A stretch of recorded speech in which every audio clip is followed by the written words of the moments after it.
আপনারা দেখছেন একুশে টেলিভিশন।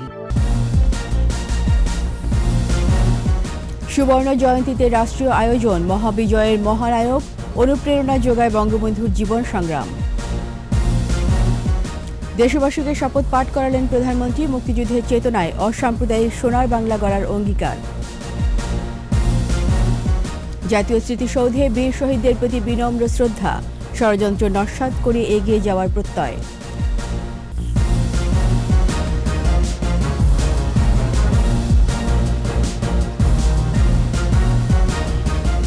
শুনছিলেন ফার্স্ট সিকিউরিটি ইসলামী ব্যাংক লিমিটেড সংবাদ শিরোনাম। আমন্ত্রণ রাতের ২১ সংবাদের সাথে আছি আমি রীতা চৌধুরী। দর্শক, ২১ টেলিভিশনের সংবাদ একই সাথে সরাসরি দেখতে পাবেন আমাদের ফেসবুক পেজ www.facebook.com/2124 অনলাইনে। দুই দেশের সম্পর্ক সমতা ও পারস্পরিক শ্রদ্ধাবোধের। বাংলাদেশের সুবর্ণ জয়ন্তীর রাষ্ট্রীয় আয়োজনে বললেন ভারতের রাষ্ট্রপতি রামনাথ কোবিন্দ। বাংলাদেশের রাষ্ট্রপতি জানালেন, ভারত কেবল বাংলাদেশের নিকটতম প্রতিবেশী নয়, পরীক্ষিত বন্ধুও। আর জাতি, ধর্ম, বর্ণ নির্বিশেষে বাংলাদেশ অসাম্প্রদায়িক রাষ্ট্র বলে মন্তব্য করেছেন প্রধানমন্ত্রী শেখ হাসিনা। রিপোর্টে আরও জানাচ্ছেন আকবর হোসেন সুমন। মুজিব বর্ষ ও বিজয়ের সুবর্ণ জয়ন্তীতে জাতীয় সংসদের দক্ষিণ প্লাজায় আয়োজন, মহাবিজয়ের মহানায়ক। আয়োজনে মুক্তিযুদ্ধে বাংলাদেশের অকৃত্রিম বন্ধু ভারতের রাষ্ট্রপতি রামনাথ কোবিন্দকে মুজিব চিরন্তন শ্রদ্ধা স্মারক প্রদান করেন বঙ্গবন্ধু কন্যা শেখ রেহানা। অতিথি ভারতের রাষ্ট্রপতি রামনাথ কোবিন্দ তার বক্তব্যে বঙ্গবন্ধুকে অনুপ্রেরণা হিসেবে অভিহিত করেন। I remember that I was inspired as a youth by the moral courage of Bangabandhu. Like millions of others, I was electrified by his powerful voice and the understanding that it carried the aspirations of 70 million people of Bangladesh at that time. The vision of Bangabandhu was of a Bangladesh that was not only free politically, but also of a nation that was equitable and inclusive. বাংলাদেশের রাষ্ট্রপতি মোহাম্মদ আব্দুল হামিদ দুই দেশের সম্পর্ককে অকৃত্রিম বন্ধুত্বের বলে আখ্যায়িত করেন। India is the closest neighbor and a trusted friend of Bangladesh. I recall with deep appreciation the unstinting moral and material support that the political leaders and people of India extended Bangladesh during our war of liberation. বঙ্গবন্ধুর আদর্শ বাস্তবায়নে আওয়ামী লীগ নেতৃত্বাধীন সরকার কাজ করছে বলে উল্লেখ করেন প্রধানমন্ত্রী শেখ হাসিনা। বাংলাদেশ অসাম্প্রদায়িক চেতনার দেশ। বাংলাদেশের সকল ধর্মের মানুষ সমানভাবে নিজ নিজ ধর্ম পালন করতে পারে এবং তারা পালন করছে, সেটা আমরা নিশ্চিত করেছি। আমাদের লক্ষ্য ছিল 2021-এর মধ্যে বৌদ্ধ মায়ের দেশ হবে, আজকে সেটা আমরা অর্জন করেছি। এখন আমাদের লক্ষ্য 1941 সালের মধ্যে বাংলাদেশকে উন্নত সমৃদ্ধ সোনার বাংলাদেশ হিসেবে আমরা গড়ে তুলব। সেই লক্ষ্য নিয়েই আমরা কাজ করে যাচ্ছি। বৈরিতা নয়, বরং বন্ধুত্বের সম্পর্কে উন্নয়ন অগ্রযাত্রা অব্যাহত রাখার আহ্বান জানান প্রধানমন্ত্রী। সকলের সাথে বন্ধুত্ব রেখেই আমাদের দেশের উন্নয়নের চাকাকে আমরা সচল রেখেছি। আকবর হোসেন সুমন, ২১ টেলিভিশন, ঢাকা। বিজয়ের সুবর্ণ জয়ন্তীতে উন্নত, সমৃদ্ধ ও অসাম্প্রদায়িক চেতনার সোনার বাংলা গড়ে তোলার শপথ বাক্য পাঠ করিয়েছেন বঙ্গবন্ধু কন্যা প্রধানমন্ত্রী শেখ হাসিনা। শোষণ বঞ্চনার বিরুদ্ধে রক্তক্ষয়ী মুক্তি সংগ্রামে অর্জিত স্বাধীনতা অক্ষুণ্ণ রাখারও আহ্বান জানান প্রধানমন্ত্রী। আকবর হোসেন সুমনের আরেকটি রিপোর্ট। বিজয়ের সুবর্ণ জয়ন্তীতে জাতীয় সংসদের দক্ষিণ প্লাজায় বঙ্গবন্ধু শতবর্ষ উদযাপন ও বাস্তবায়ন জাতীয় কমিটির শপথ অনুষ্ঠান। এতে অংশগ্রহণ করেন প্রধানমন্ত্রী শেখ হাসিনা ও বঙ্গবন্ধু কন্যা শেখ রেহানা।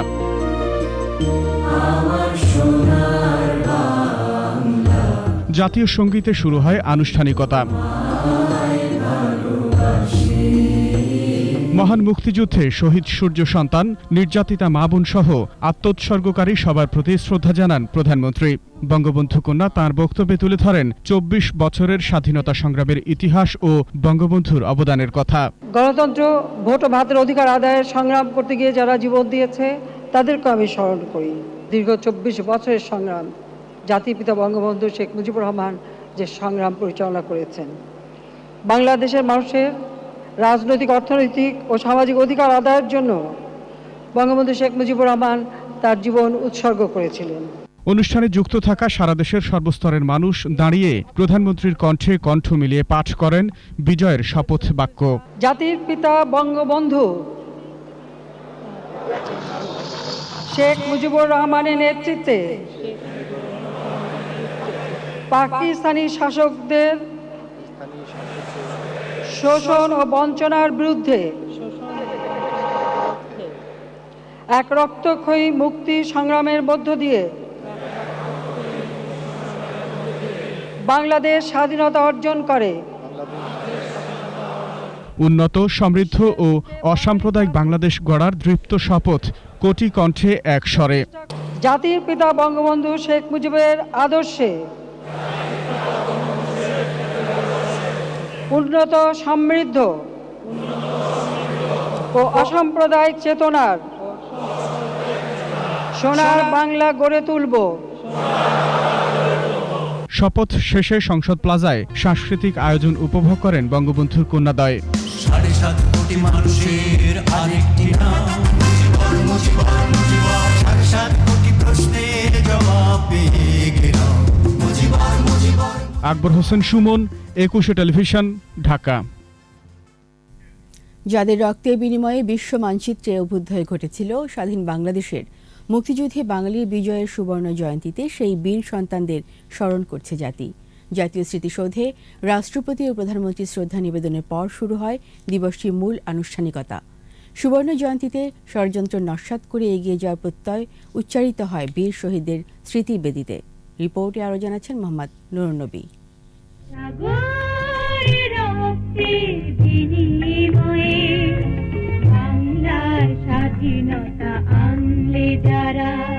সুবর্ণ রেখায় বাংলাদেশ, 9 মাসের মুক্তিযুদ্ধ আর গণসংগ্রামের চেতনায় দীপ্ত বিজয় আজ।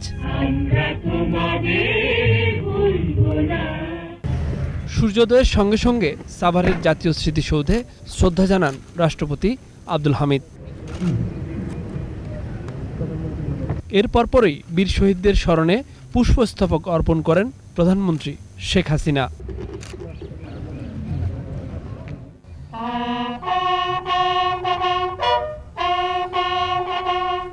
কিছুক্ষণ নীরবে দাঁড়িয়ে সম্মান জানান মুক্তিযুদ্ধে আত্মাহুতি দেয়া বীর সেনানীদের প্রতি। এ সময় শহীদদের প্রতি সশ্রদ্ধ সালাম জানায় সেনাবাহিনী, নৌ ও বিমান বাহিনীর একটি চৌকস দল।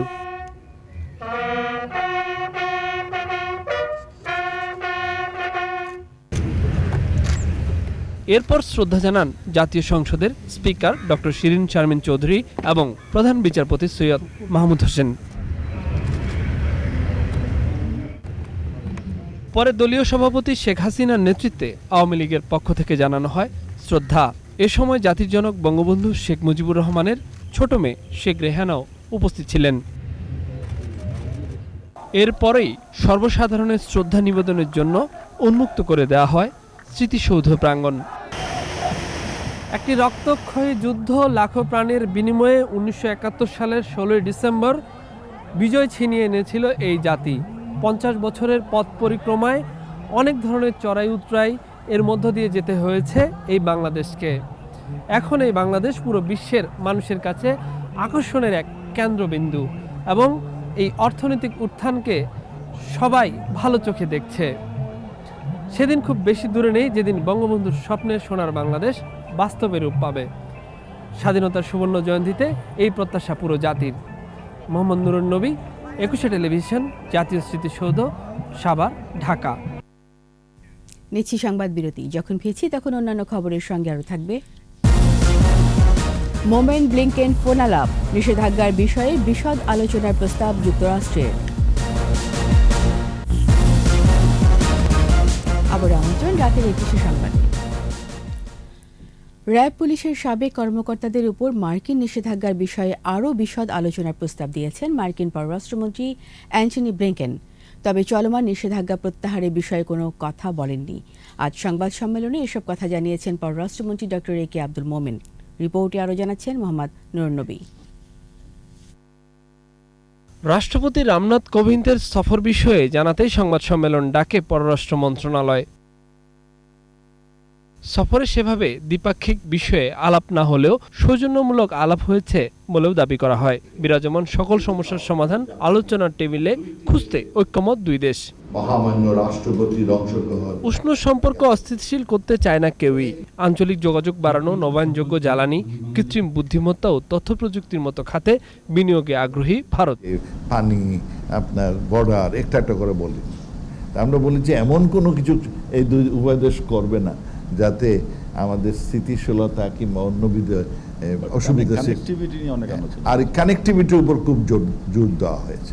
প্রশ্ন ছিল মার্কিন পররাষ্ট্রমন্ত্রী অ্যান্টনি ব্লিংকেনের সাথে ফোনালাপ বিষয়ে। আপনি আমাকে you can call us and tell if you have any problem. আমরা তখন বললেন যে না, আপনিও কল করবেন আপনার যদি কোনো প্রবলেম হয়, you feel free to call me. কূটনৈতিক সম্পর্কের 50 বছরকে সামনে রেখে জলবায়ুর পরিবর্তন, শান্তি রক্ষা, মানবাধিকার সহ বেশ কিছু বিষয়ে কাজ করার আগ্রহ দেখিয়েছে মার্কিন যুক্তরাষ্ট্র। এরকম বলিনি আপনি কবে তুলবেন সেটা আমি বলিনি, আর উনিও বলেন না। উনি বলছেন আমরা আলোচনা করব, বলছেন আগামী স্প্রিংয়ে I hope you will be in Washington, আমরা একাধিক আলোচনা করব। তবে নিষেধাজ্ঞার সিদ্ধান্ত যে সঠিক হয়নি তা মার্কিন প্রশাসনকে স্পষ্ট করেছে বাংলাদেশ। ন্যাচারালি আমাদের এক্সপেকটেশন ছিল যে আপনারা কিছু একটি সিদ্ধান্ত নিলে আমাদের জানাবেন। মোহাম্মদ নুরুন নবী, 21 টেলিভিশন, ঢাকা। এবারে সোশ্যাল ইসলামী ব্যাংক লিমিটেড বাণিজ্য সংবাদ।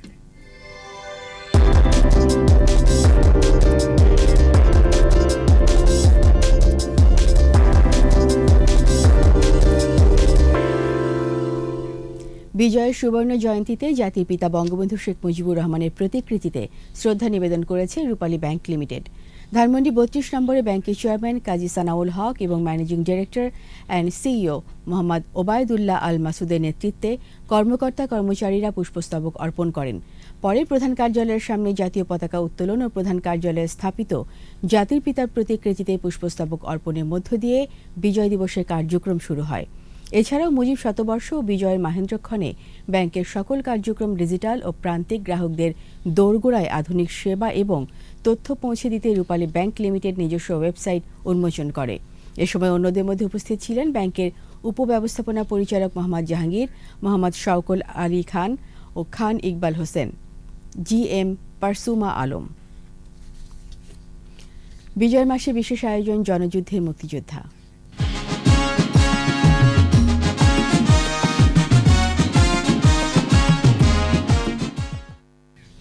৭১ মুক্তিযুদ্ধ বাঙালি জাতির অনন্য স্মারক। লাশের ধ্বংসস্তূপ থেকে এ মাসে উদিত হয়েছিল স্বাধীনতার সূর্য। আগুন ঝরা যুদ্ধ দিনের কথা ঢাকার বীর মুক্তিযোদ্ধা মোহাম্মদ আবুল বাশারের কাছ থেকে তুলে নিয়েছেন আহমেদ বাবু।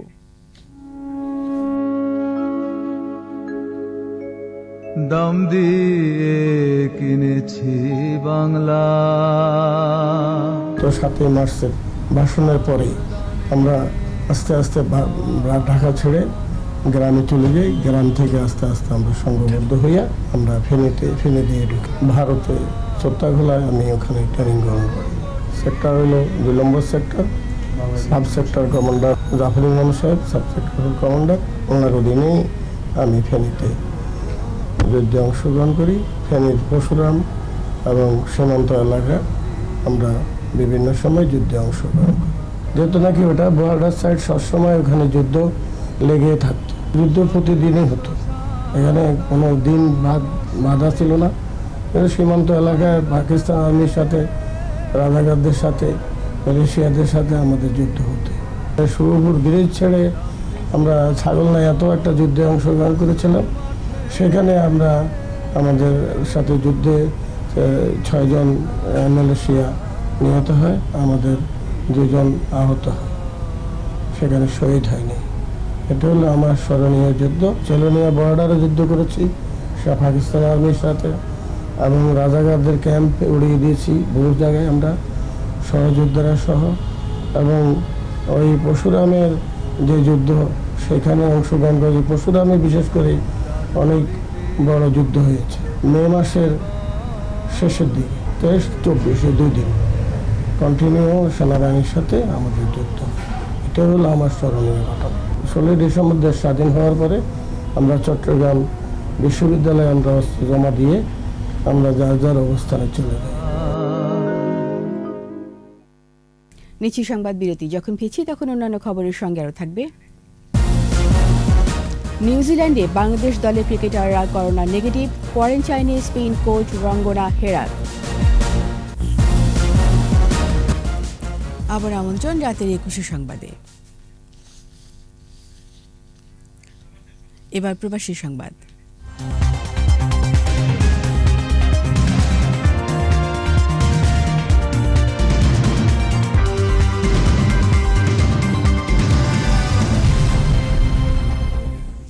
নানা আয়োজনে বিজয়ের সুবর্ণ জয়ন্তী উদযাপন করেছেন বাহরাইন ও সৌদি আরবের জেদ্দায় প্রবাসী বাংলাদেশিরা।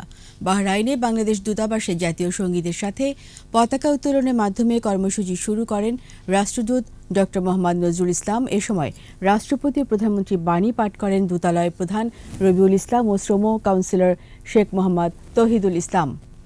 পরে বিজয় দিবস উপলক্ষে চিত্রাঙ্কন প্রতিযোগিতায় বিজয়ীদের মধ্যে পুরস্কার বিতরণ করা হয়। এদিকে সৌদি আরবের জেদ্দায় বাংলাদেশ কনসুলেট জেনারেলে মুক্তিযুদ্ধে আত্মত্যাগকারী শহীদদের আত্মার প্রতি শ্রদ্ধা জানিয়ে নীরবতা পালন করা হয়।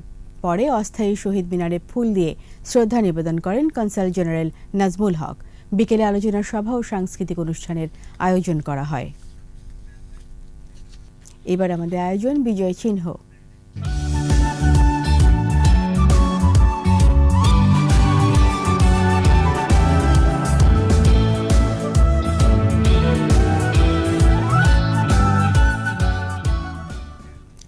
যার যা আছে তাই নিয়ে শত্রুর মোকাবেলা করো। বঙ্গবন্ধুর শেখ মুজিবুর রহমানের এই ডাকে সাড়া দিয়ে মুক্তিকামী নিরস্ত্র বাঙালি যুদ্ধে ঝাঁপিয়ে পড়েছিল। বিজয়ের পর কিছু অস্ত্র পাওয়া যায় রাজারবাগ পুলিশ লাইন্স, ইপিআর ও বাঙালি সেনাবাহিনীর বিদ্রোহের ফলে। বাকিটা পাওয়া যায় মিত্র দেশের সহযোগিতা ও পাকিস্তানি সেনাদের পরাজয় করে। মুক্তিযুদ্ধে ব্যবহৃত অস্ত্র নিয়ে তপু শাহিন মিয়ার ক্যামেরায় মানিক শিকদারের ভিজুয়াল প্রতিবেদন।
আর এরই সাথে শেষ করছি রাতের 21 সংবাদ। যাবার আগে ফার্স্ট সিকিউরিটি ইসলামী ব্যাংক লিমিটেড সংবাদ শিরোনামগুলো আরও একবার। সুবর্ণ জয়ন্তীতে রাষ্ট্রীয় আয়োজন, মহাবিজয়ের মহানায়ক, অনুপ্রেরণা যোগায় বঙ্গবন্ধুর জীবন সংগ্রাম। দেশবাসীকে শপথ পাঠ করালেন প্রধানমন্ত্রী, মুক্তিযুদ্ধের চেতনায় অসাম্প্রদায়িক সোনার বাংলা গড়ার অঙ্গীকার। জাতীয় স্মৃতিসৌধে বীর শহীদদের প্রতি বিনম্র শ্রদ্ধা, ষড়যন্ত্র নস্যাৎ করে এগিয়ে যাওয়ার প্রত্যয়।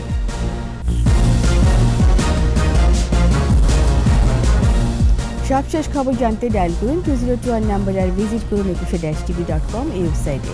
এছাড়া ফেসবুকে লগ ইন করতে পারেন facebook.com/2124 অনলাইনে। 21-এর খবর দেখুন, 21-এর সাথেই থাকুন, স্বাস্থ্যবিধি মেনে চলুন, সুস্থ থাকুন। ধন্যবাদ।